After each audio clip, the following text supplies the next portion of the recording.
영어 논술 기출 문제를 일단 한번 분석을 해봐야 되는데, 일단 기본 포맷은 제시문 하나나 제시문 두 개를 그러니까 제공되고, 그리고 그것에 대해서 이제 스페시픽한 디렉션을 줍니다. 그래서 이 제시문에 대해서 이제 자기의 생각을 이제 펼쳐라, 뭐 대충 그런 건데, 어쨌든 구체적인 디렉션까지 주고. 근데 이 제시문의 내용은 기본적으로 철학적인 혹은 근본적인 문제에 대해서 주로 이제 다루고 있습니다. 왜냐하면 왜 이제 철학적인 거나 이제 근본적인 문제를 다루는지, 그런 문제를 내는지 한번 생각을 해보면, 만약에 어떤 특정 전공을 한 학생들이 영어 논술 시험에서 유리하면 안 되잖아요. 그렇기 때문에 애초에 근본적인 문제를 줌으로써 어떤 상식만 있으면 다룰 수 있는 그런 문제로 이제 제공을 하는 거죠. 그렇게 해서 그 문제는 애초에 근본적이고 철학적 문제이기 때문에 해결하기가 그렇게 쉽지 않죠. 그러니까 그것에 대해서 이제 충분히 자기가 논리적으로 논증도 구성하고 이제 비판도 하고 하는, 얼마나 그런 능력을 가지고 있느냐, 그러니까 논리적 사고력을 가지고 있느냐를 이제 판단하고 싶은 거죠. 그리고 거기에다가 이제 그것을 어떻게 글로 설득력 있게 쓸 수 있느냐. 이제 어쨌든 학문의 기본은 말보다는 글이니까.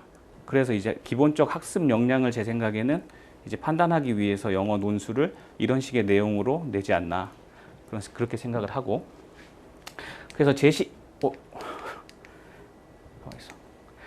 제시문 저자들을 예를 들면 뭐 존 로크 근대 철학자라든가, 존 롤즈 현대 철학자 정의론을 쓴 그런 분 글이라든가, 아니면 소크라테스, 뭐 프로이드, 그다음 해밍웨이, 이런 분들이 나오는데, 이런 분들이 쓴 제시문이 나와요.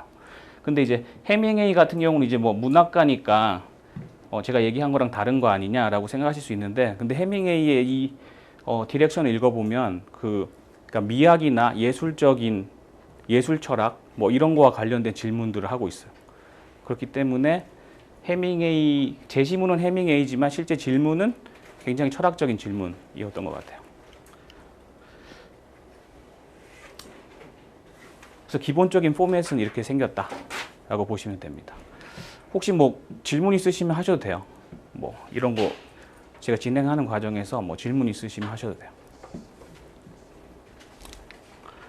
시험 이제 실제 보러 가시면 2시간 주어지고, 그다음 대학 시험지 있잖아요. 비포보다 좀 큰 거. 거기에다가 이제 2시간 동안 자유롭게 앞뒤 페이지 쓰시면 돼요. 그래서 그 뭐 토플처럼 500단어 쓰겠다 뭐 이렇게 생각하시면 안 되고, 한 1000단어, 뭐 1200단어 정도는 써야 된다고 보셔야 될 것 같아요. 그러니까 애초에 문제 자체가 복잡하기 때문에 그렇게 스트레이트 포워드하게 막 자기는 동의한다 뭐 이렇게 해가지고 자기 생각만 쭉 쓰면 탈락하겠죠. 자기 생각만 쓰면 안 되겠죠.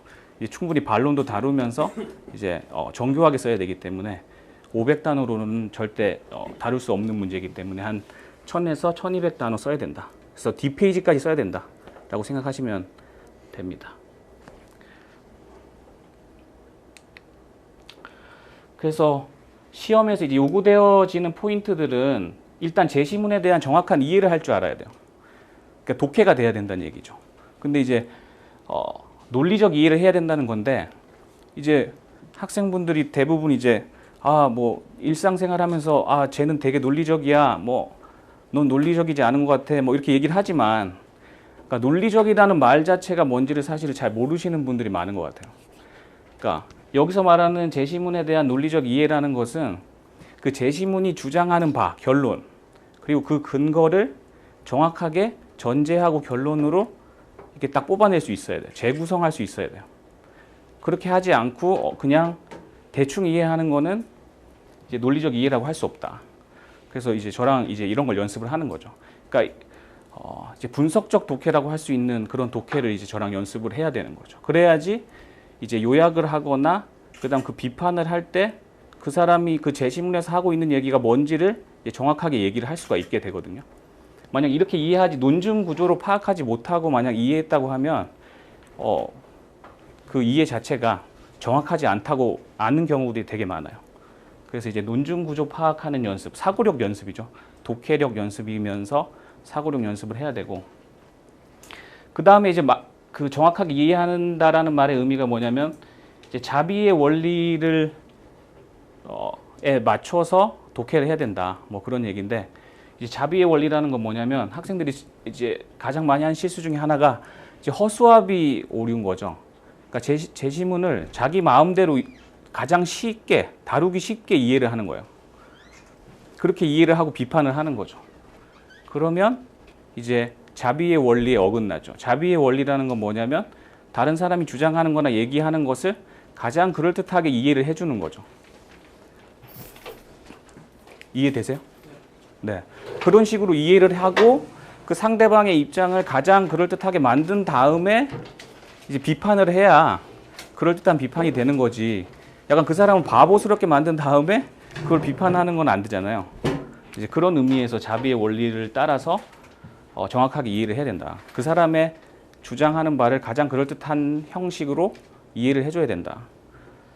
그렇게 해야지 정확한 이해의 한 요소를 만족하는 거죠. 예를 들어서 나는 어제 배를 먹었어 그랬더니 다른 사람이 듣는 사람이 자비의 원리를 발휘하지 않고 어떻게 배를 먹냐, 타고 다니는 배를 어떻게 먹냐, 네가 괴물이냐 이렇게 얘기하면 안 되잖아요. 그죠? 그러니까 배라는 말을 먹는 배로 당연히 자비롭게 이해를 해줘야 되는데 상대방을 바보로 만드는 방식으로 이해를 해서는 안 되잖아요. 그죠? 그러니까 너무 당연한 얘기를 해서 지금 당연한 것 같지만 사실은 제시문 같은 거 읽어보면 나는 이렇게 이해를 하는데 사실은 자비롭게 이해하지 않은 경우들이 많은 거죠. 그런 것도 이제 정확한 제시문을 이해할 때는 유의해야 되는 부분이라고 볼 수 있죠. 그 다음에 이제 그 제시문에 나오는 여러 가지 이제 키텀들이 있는데 용어들이 있는데 그 용어에 대해서도 물론 그 제시문은 정확하게 얘기를 하지 않잖아요. 그러면은 그것을 얘기하지 않았을 때 자비롭게 이해를 해야 되는 건 하나고 그 다음에 그럼에도 불구하고 자비의 원리를 발휘했는데도 불구하고 만약에 애매한 경우가 있을 수 있잖아요. 그랬을 때는 어떻게 해야 되겠어요? 자기가 해석을 해줘야 되겠죠. 그죠? 해석을 해주고 난 이렇게 이해하겠다라고 얘기를 해서 논의를 이끌고 나가야 되겠죠. 이제 이런 식으로 이제 제시문을 이해하는 것을 저랑 이제 연습을 하게 되고 일단 독해가 잘 돼야 되거든요. 그러니까 일단 시작을 했는데 만약 글을 썼는데 이 평가하는 사람들은 에세이 평가하는 게 되게 쉽거든요. 서론만 읽어보면 사실은 거의 게임이 끝난다고 보시면 될 거예요. 왜냐면은 서론 내용에서 이제 본인 입장과 그 다음 해석에 대한 그 내용과 이런 것들이 다 나타나야 되잖아요. 다 요약해서 정리를 해야 된단 말이에요.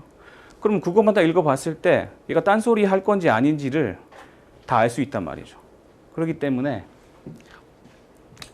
그 독해하는 거 이것도 안 되시는 분들이 많기 때문에 이거 많이 연습할 거고 그 다음에 이제 논리적 비판을 해야 돼요. 자기 논증을 구성을 해야 돼요. 뭐에 대해서 제시문의 내용에 대해서 이제 자기가 또 비판을 해야 되는 거죠. 그 비판을 할 때 또 논증을 구성을 해야 되는 거죠. 자기의 입장에 대한 이유를 제시하고 그리고 그 반론, 자기 입장에 대한 반론도 고려를 해주고 그런 식으로 해서 이제 논리적 비판을 해야 되겠죠. 그런 과정에서 이제 자신의 논증이 구성되겠죠. 그래서 종합적으로 다시 말씀드리면 이제 근본적이고 애초에 복잡한 문제를 이제 던져주는 거죠. 던져주고 그것을 얼마나 논리적으로 다룰 수 있는지, 그다음 얼마나 충분히 설득력을 갖춘 에세이로 작성할 수 있는지 이걸 이제 판단하는 것이 이제 연세대 영어 논술 1차 전형에서 보는 요소라고 생각하시면 될 것 같아요.